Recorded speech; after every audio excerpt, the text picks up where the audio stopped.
So, Seth Rollins' group decided on Thursday night, we don't care, we're meant to be aligned to Monday Night Raw. It's Money in the Bank weekend, so get your bags, dudes. We are going to SmackDown. Also, hello, my friends, and welcome to Ups and Downs for WWE SmackDown. And that's right, Money in the Bank is like 4 hours, so we better speed up.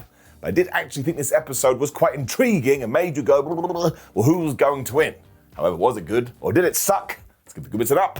The bad bits are down. So here's the deal when it comes to Seth Rollins' new group, Seth Rollins and Friends, Bron Breakker and Bronson Reed and Paul Heyman, and together they're all awesome. But Seth Rollins walked out and everybody went, whoa. Then they saw Bron and went, woof, woof, woof. And then about 2 seconds later, they were chanting for CM Punk.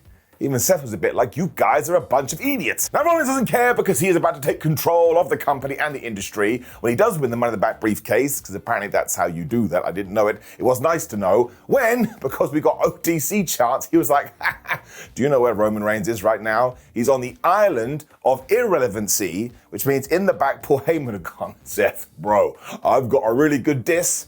And Seth Rollins thought it was a good insult.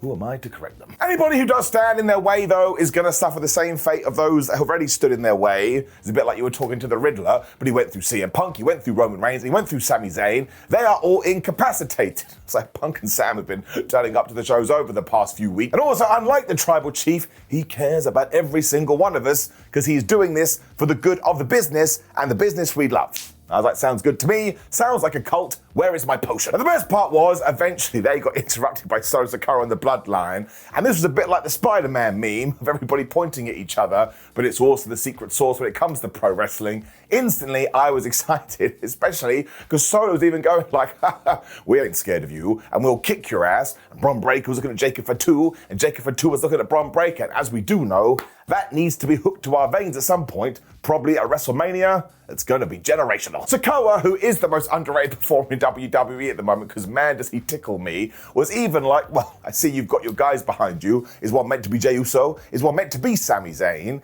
So there was just something about this where they were kind of calling them a copycat group, but really Solo Sikoa's Bloodline is also a copycat group. Sound good? Great. He also made it clear that he is going to win Money in the Bank, so one of them is lying to us, and they are both heels. When Seth was like, listen, ain't no one scared of you, but I am a bit scared of Jacob Fatu, and also he's got a brand new nickname, Solo Sikoa's Bitch. I was like, I didn't see that on the marketing memo. Let me buy a t-shirt. They then all looked at each other for a little bit, because when you do stare at somebody in wrestling, it means we are going super serious 9000.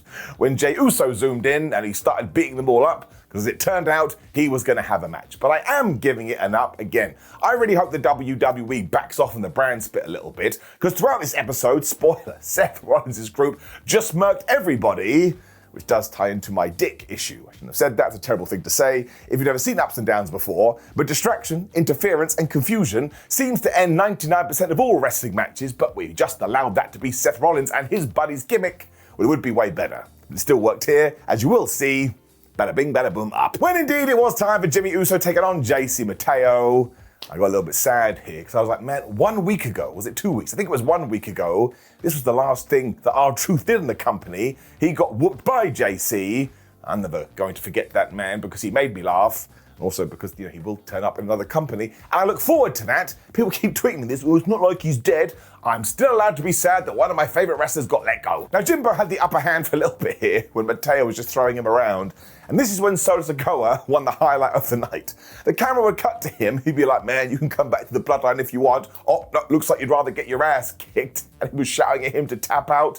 Honestly, so many people say stuff about Solo Sikoa. I'm going to say this quietly because people go nuts. I think he's one of the most entertaining people on the whole show. Uso eventually got the Samoan drop and the super kick and the spear when, of course, he climbed to the top of Tina the turnbuckle. And so Sikoa got on the apron, we just talked about this, and so did Jacob Fatu. But this time, Jimmy had learnt from last week. He got down onto the canvas, he looked at Jacob, and just at the right second, he got out the way. JC Mateo ran into Jacob Fatu. He couldn't handle that because they're meant to be friends but also enemies when Jimmy used the most devastating move.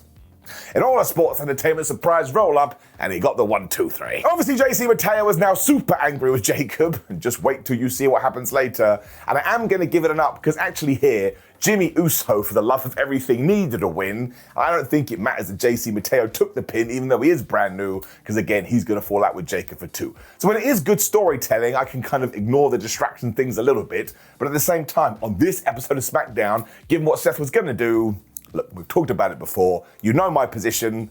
Maybe I was just happy that Jimmy Uso got a win. Giulia then found Zelina Vega, and Zelina Vega went, I see you've been spying my US title. Well, if you want to win it, you're going to have to pry it from my cold, lifeless body. I was like, right, Zelina Vega, that's not how wrestling works. If she beats you, she will just take it. You don't have to die. Jacob for 2 also bumped into Damian Priest, and Damian kind of manipulated him here. A bit of gaslighting. He was like, listen, I am very sorry what you're going for right now, because you're struggling with your family. And of course, Damian went through that with the Judgment Day. However, I am still going to beat you for that US championship. That is like meeting your ex-partner while you're going through a divorce and they say, yeah, you still owe me a bunch of money? I'm sorry for you, but you're going to have to pay me that too. When we had a Bakersfield brawl between Piper Niven and Zelina Vega. Where'd that come from? It was fun though, because of course Vega was using Kenny the Kendo stick, and then Piper Niven was crushing her into barricade using a crossbody when we had a bunch of chairs. So it was just a street fight. You hit me, I hit you, we get a weapon, and everybody cheers.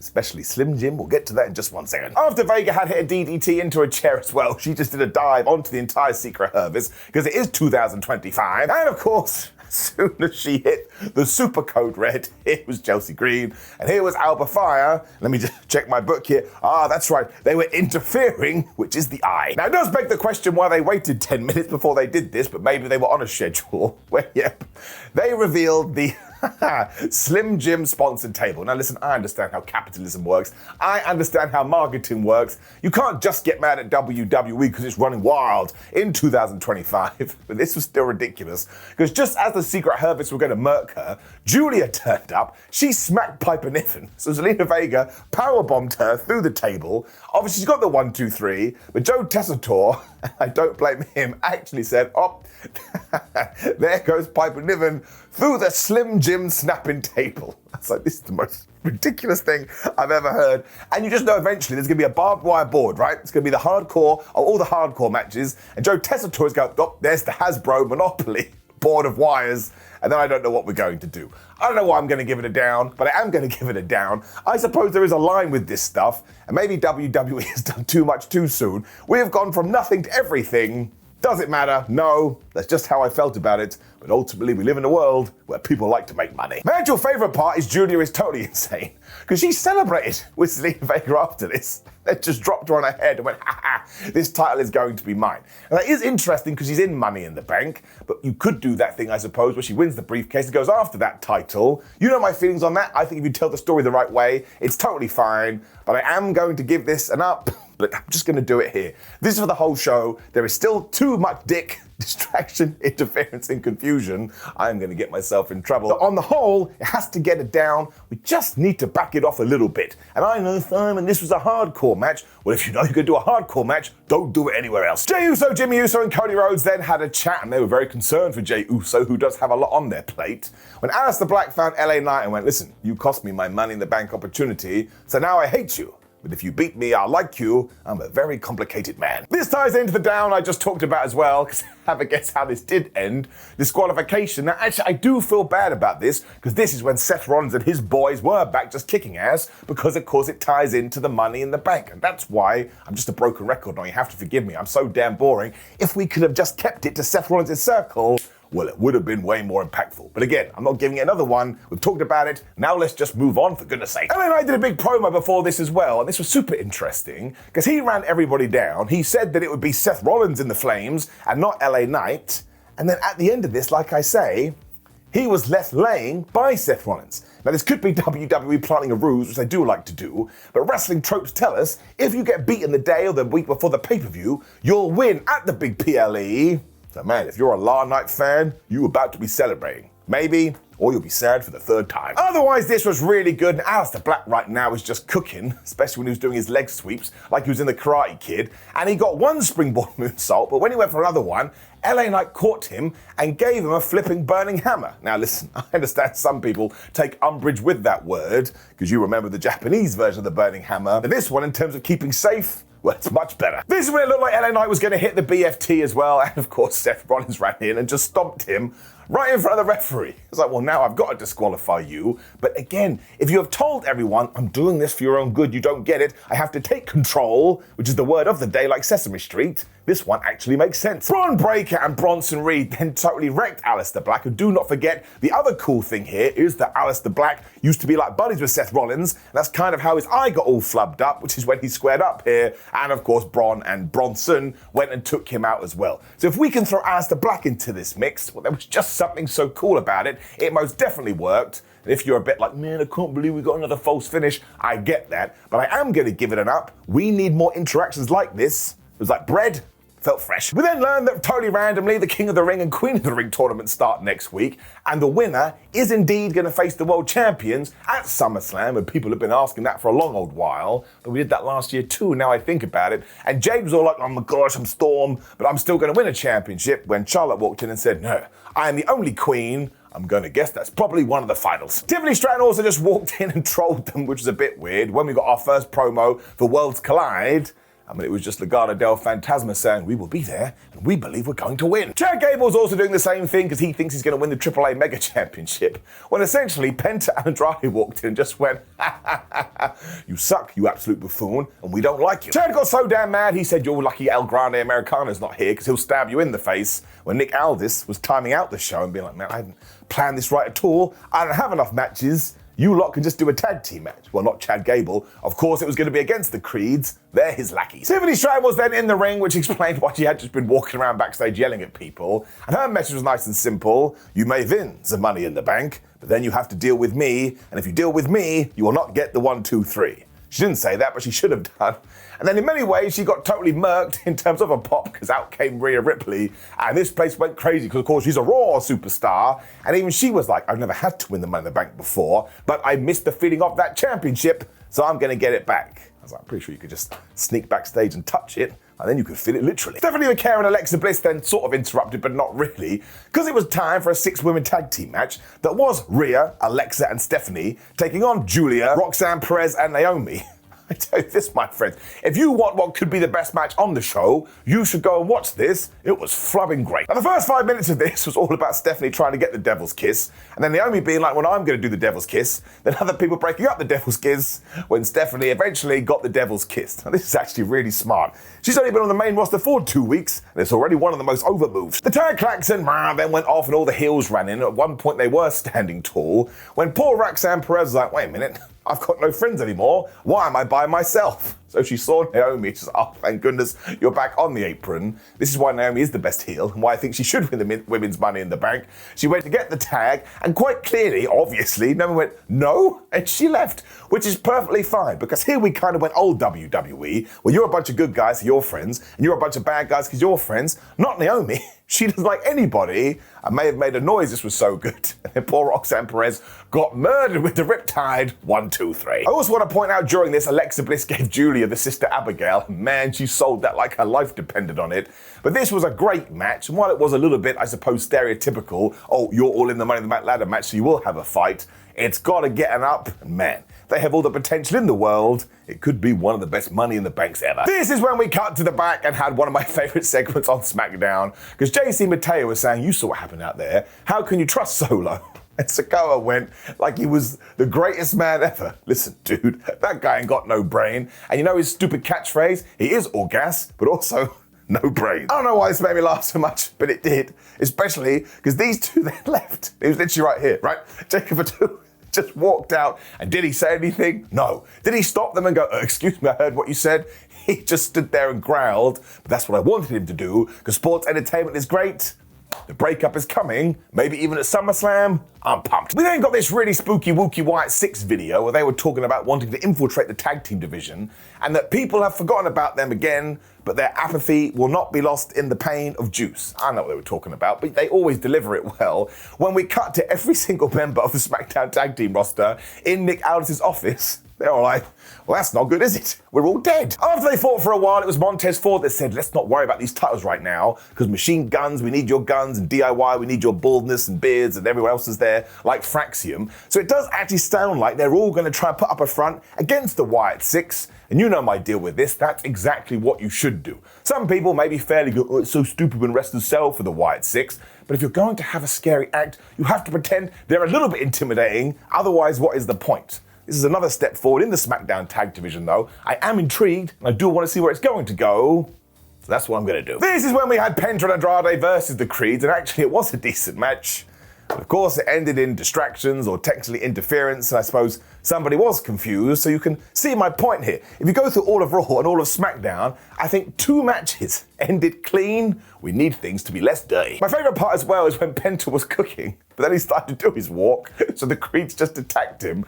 You could just see Andrade on the apron be like, man, he's got to stop doing that damn walk. Although he tagged in, he got beaten up for a little bit, but it was okay, because the masked man then got the hot tag and he ran wild. Of course, Chad Gable interfered instantly. He was quite literally trying to rip his mask off, which must be offensive when Vaquer, of all people, fought him off, because of course they are going to fight the AAA show. What a totally mad wrestling world we're living in. When Penta looked around, he hit the Mexican Destroyer, 1, 2, 3. Now this is another moment where I would have left all the nonsense throughout the rest of SmackDown, because Seth Rollins and his group were back once again, and they wrecked all of them. And it was here I really felt it in my tum-tum. I was like, man, in terms of a bad guy group, you guys are killing it. And of course, once again, that's because Penta and Andrade are in the Money in the Bank match. They're just trying to take everybody out. That's what Paul Heyman said on the microphone, is that we are the future, you're not the future, because there can only be one future in the present, and that's us. He also doesn't understand why people are booing his boys, because they are the vanguards of destiny. It's like, you probably shouldn't say that, because I'm pretty sure that's the new name of the Assassin's Creed game. And once again, when Seth Rollins does win that briefcase, he is going to change the industry. And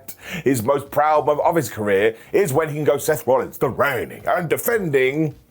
And he couldn't go any further because out came Cody Rhodes. And this was super interesting because Seth Rollins and team decided to leave, but Seth Rollins deliberately whispered something into Cody's ear. And of course, now we want to know what it was. Unless he was like, listen, Cody, I need to look cool, but I've left the oven on. So I'm going to leave, but don't tell anyone. So before we do move on in terms of a match and a post-match segment, it is going to get an up, and it has left me so intrigued about Money in the Bank, because Seth Rollins was left standing so damn tall, and he was my pick to win the thing. Well, we are in for a roller coaster. Up. Jey Uso also joined Cody Rhodes, so these fans are going absolutely nuts because everybody loves these guys, including me. When Cody was like, man, did you hear what John Cena said to me last week? He called me desperate. Nobody is more desperate than you, John Cena. Not only do you go on all these influencers podcasts, but you're a bit like Michael Hayes when he once stood next to the Hardy Boys. Now this didn't get much reaction, but I don't think it was meant to. That was a super deep cut. I mean, Cody may as well have gone Doc Hendricks. Now, Jey was going to do a yeet-a-thon, but quite clearly Cena wasn't into that, so he came to the ring, and before he could do anything, here was Logan Paul, he was punching people. John Cena then whammed Cody Rhodes right in the head with the belt. When he took the microphone, and you know what bad guy John Cena does, he kept telling us we were stupid. Now, fair play to Cena as well, because at one point we got the "We Want Truth" chants, and he just went, truth, you can't handle the truth, as if he was in A Few Good Men, and he turned it into him and Logan Paul being the future of the industry, and he's the last real world champion, and Logan Paul is the master of moments. I mean, this really was a masterclass in how you deal with fans on the microphone.